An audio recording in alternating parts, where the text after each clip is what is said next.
Hello, and welcome to the Gallimaufry. Yes. Oh, We'll start again. it's a good start. Yeah. Strong.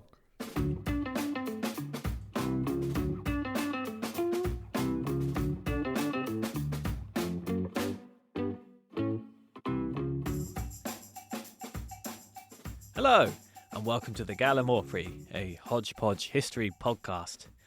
My name is Will, and I am joined today, as ever, by my lovely remote assistant, Nick. Nick, where/how are you today?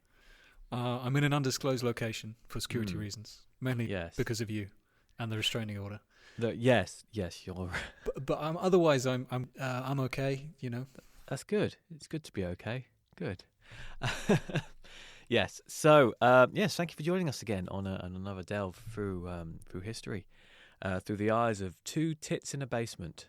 Well, one tit in a basement and one tit in an undisclosed, safe location. But It's like poetry.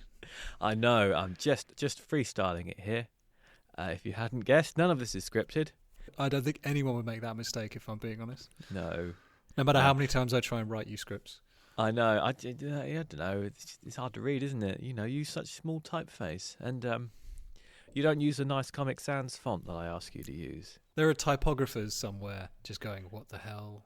I know. One of our regular listeners is a graphics designer, and he is probably just banging his head on his desk right now. But never mind. This isn't about him. This is about well. Why don't we talk about what this is about? So this episode is about the formation of Britain itself. Mm-hmm. You know, in the words of the great Tom Baker, Britain, Britain, Britain, the land of hope and glory, New Jerusalem, land of the roses, etc., etc., etc. It's got many romantically attached sobriquets, but the key question is, where and how did it all begin? Well, it all began with the Act of Union in 1707, which were actually two separate acts passed by two separate parliaments, the English Parliament and the Scottish Parliament. Because believe it or not, the Scottish Parliament is incredibly old. I mean, it has been dissolved a few times over the years, but it dates back to like the 12th century. But yes, the Union with Scotland Act in 1706 and then the Union with England Act passed in 1707 created. Is this going to be like that advert where somebody's got peanut butter and somebody's got jelly, and then they get them on each other, and then it was, a great thing was formed. Yes, that's exactly right. Yes, in fact, it's almost word for word what's in the treaty, which actually says, united into one kingdom by the name of Great Britain. Yes, that's pretty much what I said, wasn't it? Yes. Yes. So, But yes, so to give the Act of Union a bit of background, let's just sort of have a little delve into history here. So going back to the late 17th century, there were two kingdoms on the island of Britain. They were called England and Scotland. So to say that the relationship between these two kingdoms had been historically fractious would probably be putting it a bit lightly. So while Edward I of England had conquered Wales in the 13th century, Scotland proved itself to be a more formidable opponent. So in 1296, Edward finally overthrew the Scottish king, who was called King John. And this resulted in a popular uprising by William Wallace, who you might remember from the Braveheart film. There was just the one, the Braveheart film, wasn't there? yeah, it's very. I'm not going to spoil it for anyone. I mean, you really should have watched the film by now, but it's safe to say there's not going to be a sequel to that. No, very short run, that one. But William Wallace later defeated the English at the Battle of Stirling Bridge and would go on to rule Scotland until 1305, when he was captured by the English and executed. You just ruined the film now. That might not be what happens in the film. There might be a bit of dramatic, poetic license in the film. There might be they had a party, or he went on a nice holiday. Yes, a permanent holiday. Yes. So we don't know. I haven't seen Braveheart, so for all you I know, haven't seen What did you do when you were younger? What did I do? I think I watched Flubber. Oh, that was a good film as well. Classic Robin Williams. Ah, flubber. Anyway, so Edward's successor, Edward II, would later be defeated in 1314 at the Battle of Bannockburn, this time by Robert the Bruce, another famous character from Scottish history. Scotland would eventually gain its independence in 1328, when yet another Edward, this time Edward III, would recognise it in the signing of the Treaty of Northampton. So as the centuries went on, sadly there was little improvement in the relationship between the two countries. In 1512, Scotland formed an alliance with England's old enemy France. The resulting battle between England and Scotland ended with the death of Scotland's king, who was James IV, at the Battle of Flodden Field. In 1603, England, having found itself without a monarch after the death of the childless Elizabeth I, decided to borrow that of their old rival Scotland, and so it came to be that James VI of Scotland became James I of England. Just to point out, they didn't just borrow the nearest. He was related to Elizabeth. There was a connection via her grandfather. He was. We are glossing over details very slightly. The situation wasn't quite as casual, but James VI of Scotland became James I of England. This confusing naming convention relates to a discrepancy in the number of monarchs named James who had ruled over either country at that point. So Scotland was already up to its sixth, whereas England had failed to have a James until they borrowed Scotland's James. Interestingly, this would become an issue in the mid-20th century when Elizabeth II was crowned as Queen of the United Kingdom, despite Scotland never having had an Elizabeth I. While James was now figuratively sitting on both the English and Scottish thrones, the union was a personal one and didn't reflect either country's political status. That's exactly right. I mean, despite having, being the ruler of both England and Scotland, the fusing of the crowns happened, but both countries remained very separate in terms of governance. You still had a Scottish parliament and you still had an English parliament, which would go on to create a lot of problems, particularly in the running of things, because let's face it, in terms of countries and population and power, England was I was about to say better then. Let's be careful with our words here. I don't mean that at all. As someone who's got a Scottish last name, very, very proud of all my heritages. England was just bigger, so the attention was always going to be on England, and particularly because England was always fighting wars and trying to build empires. But that's a whole nother issue. So under this union, the Privy Council, who operated as advisors to the monarch, acted as a form of executive power and were effectively important in running things because the monarch was just away, doing English things. Yeah, English stuff. There, cups of tea, cucumber sandwiches. Unfortunately, because of this separation and because the monarch was mainly focused on England, it kind of adversely affected Scotland in a lot of different ways. Not just because of lack of attention, but for instance, when the English went to war with the Dutch Republic, but not just once, but 3 times between the 1650s and the 1680s, this decision completely ignored the fact that the Dutch were the major trading partner of Scotland. So effectively, Scotland were dragged into wars they didn't want to be dragged into, and worse still, they couldn't actively trade with the burgeoning English Empire, as the colonies that England was starting to acquire, basically by stealing them off the Dutch, could only trade with England. So they didn't really get much benefit out of this. But running back to just after James popped off, James I/6, who was Scottish king first, let's remember. He was Scottish king first, yes. Yes. What followed after his death was near enough a century of turmoil for England and Scotland, because his son, Charles I, took the throne, and we all know who Charles I was, once played by the imperious Alec Guinness in the classic British film Cromwell. Famous for his namesake, the small yappy dog. King Charles Spaniel, yes. Yeah.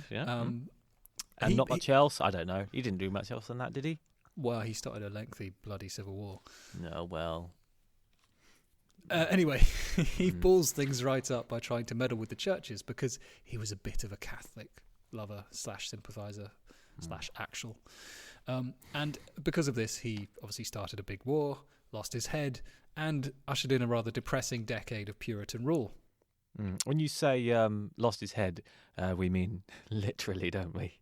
Yes. And figuratively, I suppose. Yeah, that is true. Yeah. Although, funny enough, Scotland did actually try to invade Britain during this period in 1651, headed by his son, Charles II. But they were utterly defeated by Cromwell. That's the interesting thing. Because of the separate crowns, so even though we got rid of Charles I in England, Charles II was still crowned by Scotland and recognised by Scotland as their monarch.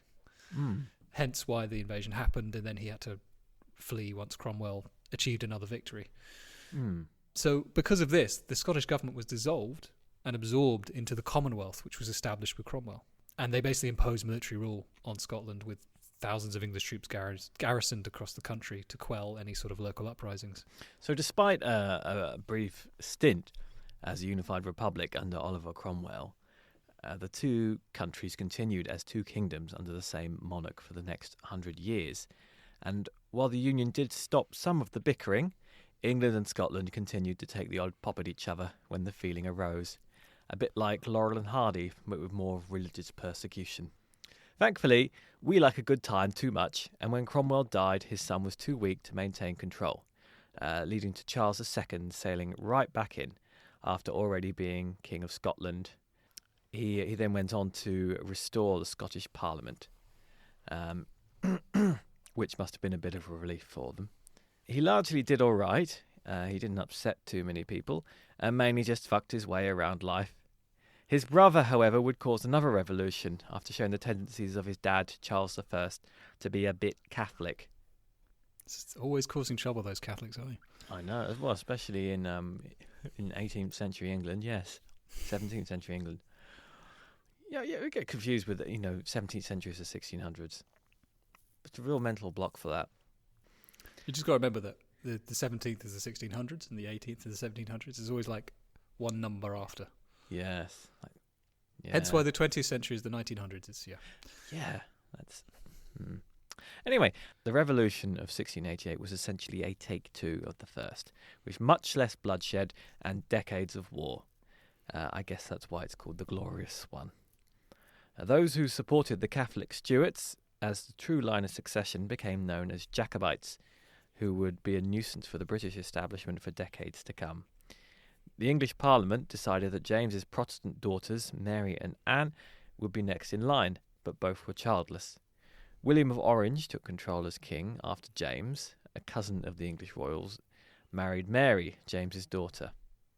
And so this is when you really start to get the murmurings of a case for a union, because the English, one of their biggest fears was the Scottish uniting under a sort of Catholic ruler who would then be a threat to the north, and they had the Catholic French to the south. So they kind of didn't want to be stuck in this, to borrow your analogy earlier, this sort of peanut butter and jelly sandwich of Catholics.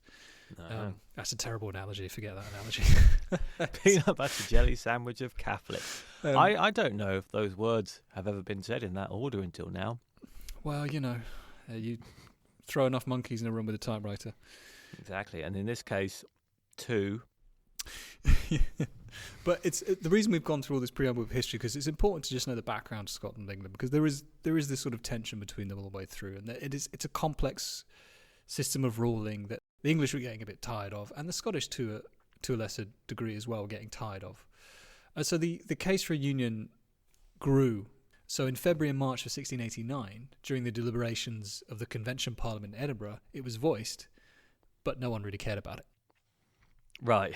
William III, who was William of Orange, wrote to the convention of his pleasure that so many Scots and the gentry favoured the proposal, especially since both nations shared the same landmass, the same language, and were both largely Protestant. As a result of this encouragement, the convention appointed commissioners to negotiate, but were met with basically a wall of disinterest. A proposal for a union was made in the Lords in 1695, but again received short shrift. So even though the Scottish didn't really want it, the English did really want it, but they kind of continued to sort of piss the Scots off whilst making overtures throughout this period. Oh, that old English tactic. Yeah. Piss the Scots off until they do what you want them to. Yeah, basically. That never fails, does it? Well, it's an age-old tradition, I think. And they did this in a number of different ways. Firstly, a decision was taken after the revolution to restore the Presbyterian Church. And the Presbyterian Church had no bishops, which sat in the Scottish Parliament and had a voice, and therefore they lost their only channel to the Crown used to influence Parliament. Secondly, there was a massacre in Glencoe in 1692, which was a public relations disaster. It was intended to make an example of a group of people that had been slow to swear allegiance to William and Mary when they ascended the throne. But of course, massacres rarely endear people to one another. I mean, that's a classic PR error. And then thirdly, the Scottish economy was in desperate straits. You know, severe famines had struck over the period. There was this whole debacle over the Darien scheme, which William was kind of sort of blamed for its failure. So by the 1690s, Scotland had found itself on the back foot, while England was building what would become the largest empire the world had ever seen. This, combined with its exclusion from trade with the new colonies by the Alien Act, led Scotland to establish its own colony in the New World. The colony was to be Caledonia, located on the Isthmus of Panama, otherwise known as Darien, which was intended to serve as a land bridge between the Atlantic and Pacific Oceans. The idea was that whoever controlled this piece of land could profit from a convenient trade route between the East and West. The first expedition to Darien was made in 1698, resulting in the town of New Edinburgh on the Panamanian coast. Despite correspondence back home suggesting a positive outlook, the colony would be beset with issues from the get-go. Trade with the local tribes proved difficult after they showed no interest in the goods the colonists had brought to trade, as well as a propensity for being a little bit hostile. Hang on, what sort of goods did they bring? Was it shortbread, kilts? I mean, any other sort of cultural stereotypes I can throw in there? I mean, pretty much. It was the sort of goods that, as a sort of, I don't know, as a sort of European of the time, you would consider to be quite impressive to these kind of what they would deem to be uncultured, savage people. I mean, it's a bit like in that episode of Red Dwarf where they go to meet the aliens and they bring Levi jeans. Yes, it's exactly like that. As a gift. Yeah, so they weren't impressed. They weren't impressed, and they were a little bit narky. I guess you would be if you had a load of sort of random colonists turning up in your home and telling you they own it now. They did, however, provide the settlers with some food, which, along with a few crops grown in the difficult soil of the region, almost entirely ended up in the hands of the ship captains. Things got even worse for the now malnourished settlers when the colony was hit by a malaria epidemic, leading to a mortality rate of over 10 people per day. Finally, the colonists sent a message to the English in Jamaica, Jamaica being an English colony at the time, asking for help. This request was promptly refused, so as not to anger the Spanish, whose patch the Scottish had tried to muscle their way into. This was on the orders of King William, as we mentioned that he'd been sort of indirectly responsible for the whole thing being a bit of a cock-up. Yeah, I mean, in all fairness to us, it was either piss off the Scottish or piss off the Spanish. And the Spanish, to be fair, had bigger boats and guns. So. Yeah, I'd have been more worried about the Spanish at the time.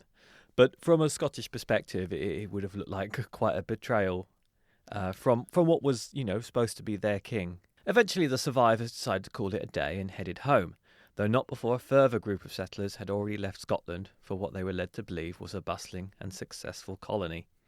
Not only were they greeted with a deserted, failed settlement, but it wasn't long before the Spanish turned up to make things even worse. Eventually a surrender was agreed, requiring all the Scottish settlers to leave the colony. Only around 10% of them made it home. The scheme had been an absolute, unmitigated disaster. Worse still, it had been funded by the Scottish people, ending up sinking almost a fifth of the money in circulation in Scotland at the time.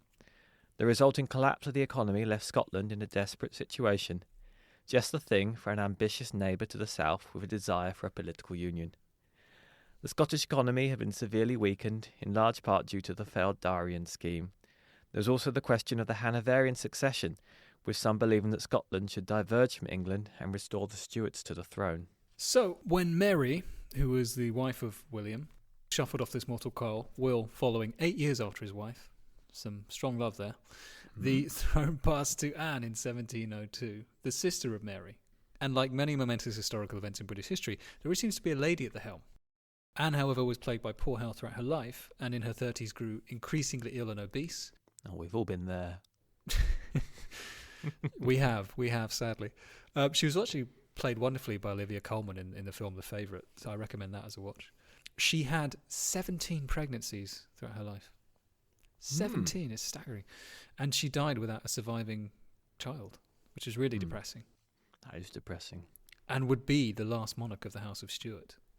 So in response to the failure of Queen Anne to produce any surviving children having taken over, the English Parliament wanted to pass over the crown to the House of Hanover, which were sort of related to the Stuarts as well. I mean, they're all related royalty. They're all inbred. The intention being to exclude any non-Protestant successors to the throne. So, all about inclusion we were. This act was extended to Scotland without any consultation, resulting in Scotland passing their own act in 1704, the Act of Security.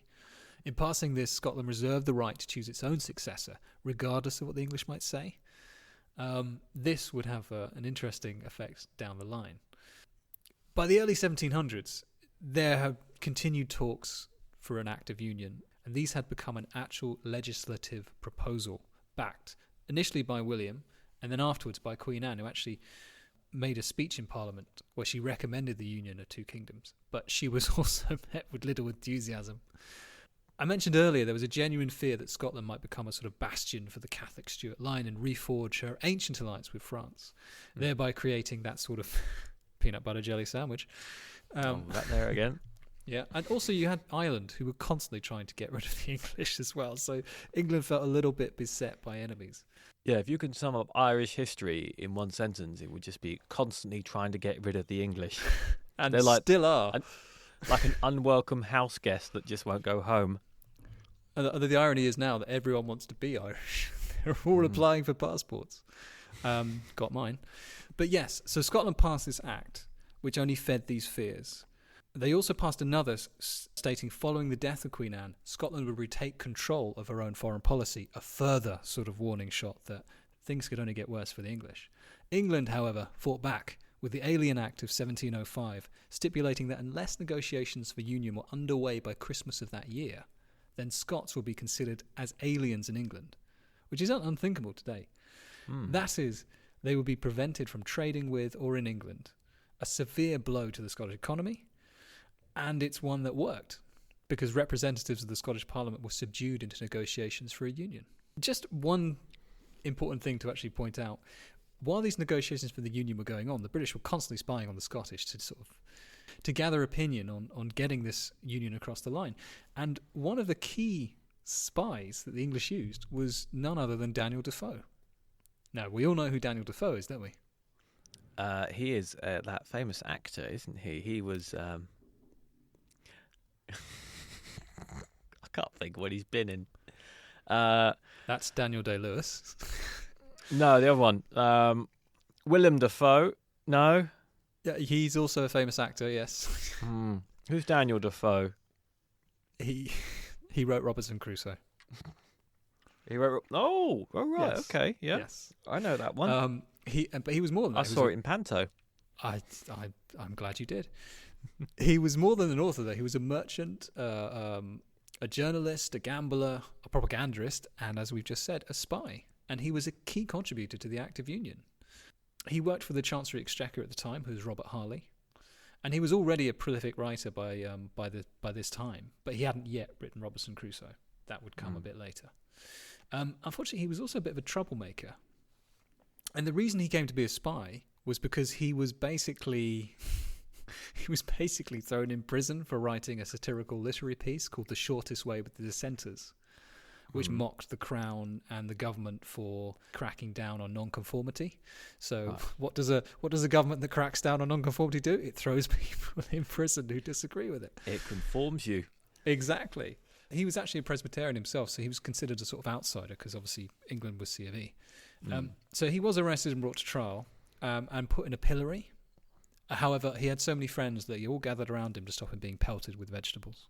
But then he was chucked in prison, but rescued by Harley, who sent him round England to gather public opinion and write propaganda pieces to win support, which led to a journal he established called The Review. He then headed up to Scotland and did the same thing, writing, pieces, speeches, anything he could do to sort of boost the idea of union amongst people. He obviously was a bit flamboyant as a character, and he took his chance to make money while he was up there collecting intelligence. Like, he invested in salt works and weaving factories, and there were lots of rumours that he was in fact a spy, which he which he denied vigorously in his print. But he did like to go around coffee houses, subtly hinting, "Oh, I'm a spy." Well, he doesn't sound like a very good spy. No, he was he's a terrible spy. I mean, I forget about the scene in James Bond where he goes into Starbucks and starts telling people, "Oh, by the way, did you know I'm a spy?" Just saying. He's no James Bond. That's to be said. However, his reports were invaluable because previous spies that Harley had sent up there told them what they wanted to hear. Oh yeah, everyone's fine. Everyone loves the Union. Whereas he was like, there's like riots going on. There's really discontent. There's like, this is all going south. In fact, there were even riots in 1706 when the Edinburgh crowds attacked the house of one of the treaty negotiators. So, he played a role in sort of gathering opinion and gathering support. However, despite helping with the Act of Union, he would spend his remaining days in and out of debtors' prison and is now buried in Islington. So, that's gratitude for you. Islington's not so bad these days. No, Islington's great. Yeah, it's fine. It's got a good logo, I think. Yeah. So negotiations would sort of proceed, and they would be kicked off by Queen Anne herself, who selected 31 commissioners to negotiate with England on February the 27th, 1706. She selected them for Scotland, and likewise the English Parliament selected 31 of their own on April the 10th, with mostly Whigs being selected rather than Tories.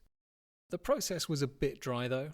The two nations sat separately, only addressed each other in writing, and were both kept sort of totally super secret separate. So they both had like a mediator who would pass notes in the Parliament chamber. It's like, they said this and they want to do that. Oh, they said this and they want to do that.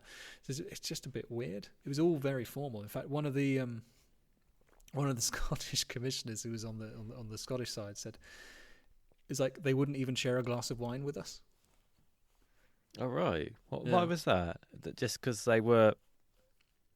They just wanted to keep it completely separate until the union was had. So that basically they all wanted to lay out their demands quite formally on paper. I mean, in fairness, you've got, a group of Scots, a group of English and wine. It was probably for the best that they kept them apart. Otherwise, they'd never get anything done, I'd have thought. There'd just be a huge punch-up as soon as someone mentioned the football. Well, this predates what we know as football. Sessions began actually on April the 22nd, so shortly after both commissions are formed. And the Scots initially presented a proposal for a federal union, as that's what their people basically wanted. However, the delegates didn't actually care. They weren't that keen on it, but they had to appear to try. Politicians, eh? The English, however, were not keen and saw it as a really weak form of governance when they wanted to be strong and build an empire and not have to worry about dealing with, petty different federal states. But it would be debated right up until the deadline. The Scots continued to put up a weak defence until they acceded to the Union of Parliament. Overall, though, the economic terms were sort of fair to Scotland, who managed to get some cash out of it. The main haggling point was over laws. Scotland had a really good ordered set of laws. England's, by contrast, was a frickin' mess. So it concluded that Scotland could keep its own courts and jurisdictions, and any laws except for trade, customs and excise would remain in effect unless at odds with the treaty. So neither side could fiddle with each other's courts, basically, which is, how it should be. I think that's how it still is today. Separate courts for England and Wales and another one for Scotland. Yeah, and Northern Ireland as well. And Northern Ireland. Always forget about Northern Ireland. Yeah, they have that problem, especially with Brexit. However, the Scots admitted one thing. Nothing was said about the right of appeal from an Edinburgh Court of Session to the Lords in London. And basically this was assumed to be a right after a few years, so it kind of screwed around with law because they forgot to include it. The big issue, though, was MPs, because in England they had masses of MPs. They had 513. And initially they were going to offer them 13 MPs to that 513, But Right. they realised that would probably be a bit of an insult. So they tried to Yeah. figure it out based on tax capacity and ended up suggesting 38. And the Scots basically said, we want 50. That seems very. The Scots asking for 50 against England's 500. I would say that sounds very generous on the Scottish side. It does, but obviously Scotland was a much smaller country at the time. Ah, By contrast, Cornwall alone had 44 MPs. that's far too many MPs for Cornwall. Don't upset the Cornish. It says, after much wrangling over ratios, they hit on 12-1. So basically, they ended up getting 45 MPs. Take that, Cornwall, and 16 lords. So the number of MPs wasn't related to the number of constituents then at this point. Sort of, yes. This is sort of the time when is it Blackadder the Third where they talk about a rotten borough and one of the voters is a pig called Gerald or something. That's a little after. Oh, that was Georgian, wasn't it? If we were doing the history of British sitcoms, we'd be on it right now. That's twice we've done that. The Dutch are also weirdly factored in, or rather their ships did. In England, it was forbidden for Englishmen to buy or own ships abroad. The Scottish, by contrast, were allowed to, and many owned ships in Amsterdam. 16,000 Scots served in the Dutch merchant fleet as well. So the English proposed a gradual easing out of this, with current owners being allowed to keep ships, but ensuring that they took an oath to rank as ships of Great Britain. So the final draft was the result of quite a bit of compromise on either side, but it ended up being very English in character. It was on July the 22nd, 1706, that they finally approved 25 Articles of Union. Only Lockhart did not sign on Scotland's side. He's the wine guy. I guarantee it was because of the wine. I wouldn't. If I were Lockhart, they didn't offer me wine. If everyone else is having wine but not me, no, I'm not signing. Though he wasn't alone. The Archbishop of York refused to sign for the English as well. Was this wine related, or was he just being a bit awkward? Well, he was whining in a different way. Oh, right. Well, you can't please everyone, though, can you? The Scottish people, as an example, were largely opposed to union, but it was run by the Blue Bloods, who were a bit more keen, and like many downtrodden nations of old, they accepted the union with gritted teeth. When the terms became publicly known, there was palpable uproar in Scotland, from taverns to coffee shops. Riots became daily events in Edinburgh and Glasgow. The authorities proved ineffective in dealing with them and simply bolted Parliament shut. Wild reports of civil armies numbering thousands sprung up, enough to worry the English. The English forces did mass at the border, ready to act, but the Scottish nobles held on and let the unrest peter out.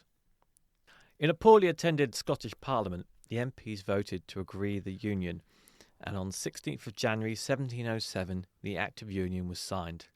The Scottish Parliament voted for it with a majority of 43.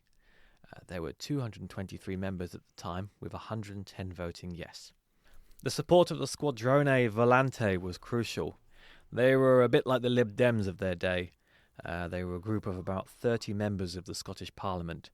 Their Latin name meant Flying Squadron, which they earned because their members often changed sides. So that's something to be proud of, I suppose. They were generally moderate Presbyterians who usually opposed the Jacobites. Many of them had lost money in the Darien scheme, and they were promised compensation. The Church dropped its opposition to the Union when the Act of Security for the Church of Scotland was passed at the same time, which protected the established Presbyterian government of the Church. Yes, and the last session of the Scottish Parliament met on Tuesday the 25th of March 1707. Various last acts and petitions were granted, and then the Queen's High Commissioner, the Duke of Queensberry, closed proceedings with a final speech. The best known comment for this is at the end of Parliament. It's actually by the Earl of Seafield, who remarked when he signed the Act of Union, and I'm going to butcher this because it's in Scottish English. Okay. Now there's an end on aod sang. Perfect. Billy Connolly couldn't have done it better. The Scottish Parliament, however, would not be re-established again until 1999. The Act came into full effect on May the 1st, 1707, when both the Scottish Parliament and English Parliament were formally dissolved to form the mighty Parliament of Great Britain, based in the Palace of Westminster in London. I mean, naturally, where else would it be? Scotland kept its independence with respect to its legal and religious systems, as we said, but coinage, taxation, overall sovereignty, which is a big issue, trade, Parliament, and the flag all became one. So we get the original Union Jack, which is the red cross of St. George combined with the blue cross of St. Andrew. So the Union Jack we all know today has the Northern Irish cross on it as well. So it's kind of weird to see it because you think that's just not finished. It's a bit of a shame they didn't find a way to squeeze in the Welsh dragon as well, because that would have been nice. I mean, it's a continual humiliation of Wales over centuries. I mean, the whole concept of Prince of Wales is an insult to the Welsh, to be honest.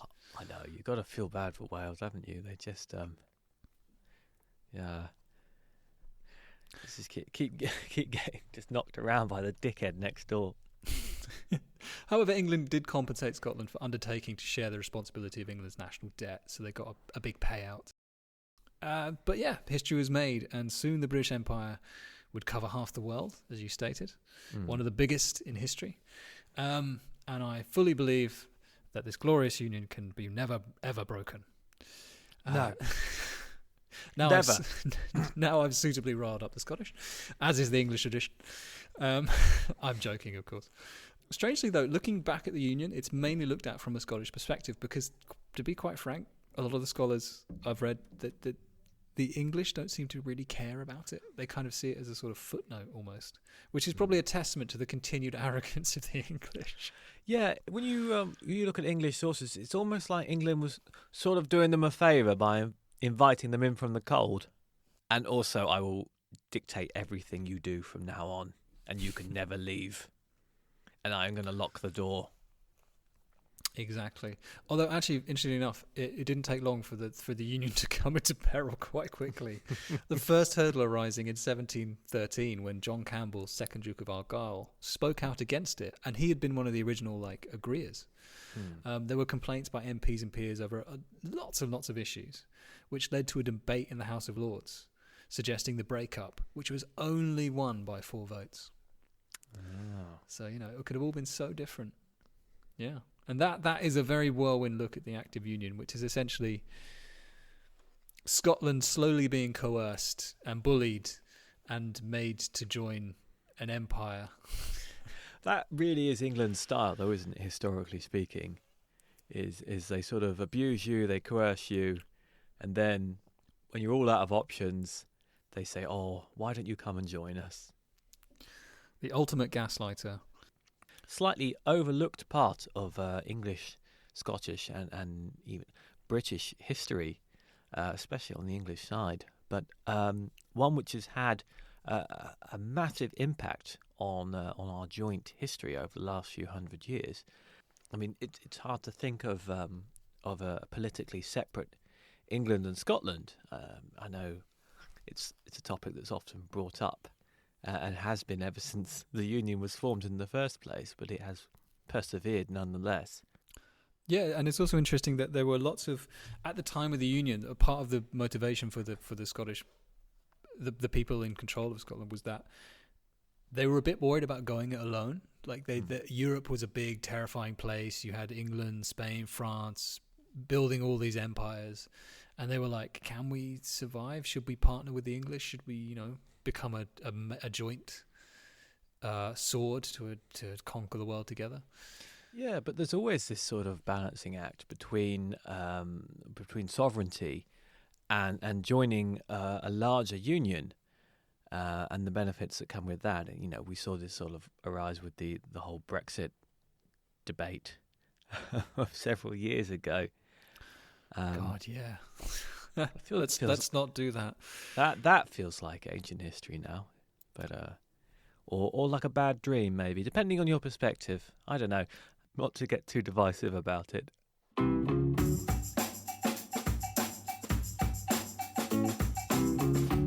And on that joyous note, before we get into a whole nother debate, did you come across any interesting facts or myths or anything you want to talk about? So as we probably all know, Scotland is able to print its own banknotes, and these are printed by three banks: the Bank of Scotland, the Royal Bank of Scotland, and Clydesdale Bank. Currently, Scotland is the only part of Britain that produces the £1 note. So if the royals do want to visit a strip club without seeing their nearest and dearest, they can head north and pocket a few Lord Illays. Though they are not considered legal tender compared to British notes, but they are legal currency. The difference being, according to the Bank of England, it means that if you offer to fully pay off a debt to someone in legal tender, they can't sue you for failing to repay. Funnily enough, my interesting fact is also related to money. Oh, okay. So we all know who Isaac Newton is. He's the guy who liked to sit under apple trees, while away the day. Oh, yes, the apple tree man. Yes, him. But he was actually the master of the Royal Mint for quite a few years. Oh. And he was master of the Royal Mint during the years of the Union and was responsible for creating a unified system of currency, which began with replacing Scottish silver and then following that gold and copper. So the Union of Crowns 100 years before, which we talked about, had brought about a semblance of unification, as both countries were ordered to use similar currency, but they both still had different currencies. And the exchange rate was different, and not every king minted new coins in Scotland, or queen as well. Under the guide of Isaac Newton, he had to institute this new currency to conform to what is called the troy weight of 12 ounces to the pound, instead of the traditional Scottish measurement of 16 ounces. So there was a lot of work to do. And the exchange rate at the time is not like the exchange rate of today, which is a pound to a pound. Back then, when it was instituted, the exchange rate was that of 12 Scottish pounds, or equal to 1. I know where I'd be spending my holidays then, back then. Yeah, indeed, lots of nice whiskey you can pick up there. But yeah, I didn't know that about Isaac Newton, but that probably also explains his fascination with turning base metal into gold. It does. Yeah. What I'll say is Isaac Newton was so smart.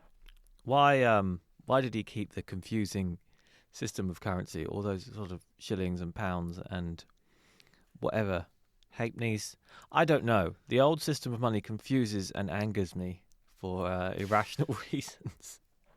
Well, this is it. I mean, if you looked at the different forms of currency in Scotland and England, they were both completely different and random, and it was all a bit strange. Should have just used Bitcoin. I guarantee that Newton will be right on that today if he was alive. He would be. We'd have the Newton coin. I'd probably have to listen to him tweet about it constantly. I would be like the Elon Musk of his day. That's a horrifying thought. But yes, those that was an interesting fact. Slightly off topic near the end, but we got there. So that was our episode on the Acts of Union, a little known footnote in English history and a slightly more major part of Scottish history. But yeah, I hope you found it interesting. How did you find it, Nick? You've learned anything? Or you knew it all already, didn't you? No. I know everything. Even what you're thinking. Please stop thinking that. I don't want you to think that. Yes. No, yeah, I knew a little bit about it, but it's one of those things that I don't remember learning in school, and it wasn't really talked about. But I don't know what schools are teaching kids today, but hopefully they're teaching them about, history and importance of history. And I think it's important to know about it. I think despite how you may feel as an Englishman versus how you may feel as a Scottish person, it is a major moment in the formation of our country, of Great Britain, the United Kingdom. I know there's always this animosity between England and Scotland, but it was a big turning point for both countries, and it was very sort of pivotal in what the country has become today.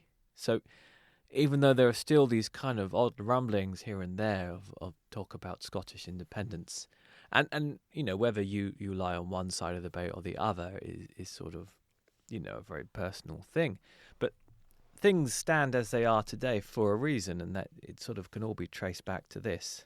Yes, a momentous period in history, and we could be, as you said, seeing another one in just a few years. Yes, we could be. But that's history for you, isn't it? Never stops moving. It's annoying, that, isn't it? It is. It's just, you Even the stuff that's gone keeps changing, like in terms of opinion and new knowledge. It's just, nothing stays the same. you think you covered all of history, and then more history appears, and then, the job's never done, is it? Keeps us in But business, though. it does keep us in business. And speaking of which, we have a lot more history to talk about. So we do hope that you'll join us on our next episode. We are, of course, available on all the most important podcast websites and apps. We're on Spotify, we're on iTunes, we're on Amazon, we're on whatever else people listen to. I don't know. And we also have a website, the Gallimaufry.show. So please do visit. Please leave comments. We love to hear from you. Please let us know what we're getting right, what we're getting wrong, or any kind of general abuse. It's just nice to feel like someone's thinking of you sometimes. No general abuse, please. Okay, just very specific abuse. No, it's like you invite trouble. Well, yes. I mean, I'm fully expecting to get some emails from obviously graphic designers and Scottish people. But if you can surprise me, if you're an enraged Panamanian, that would be interesting as well. I'm glad you look after the email inbox. That's all I can say. But yes, with that, I think that all's left is to say goodbye and to leave you with the clue for the next episode.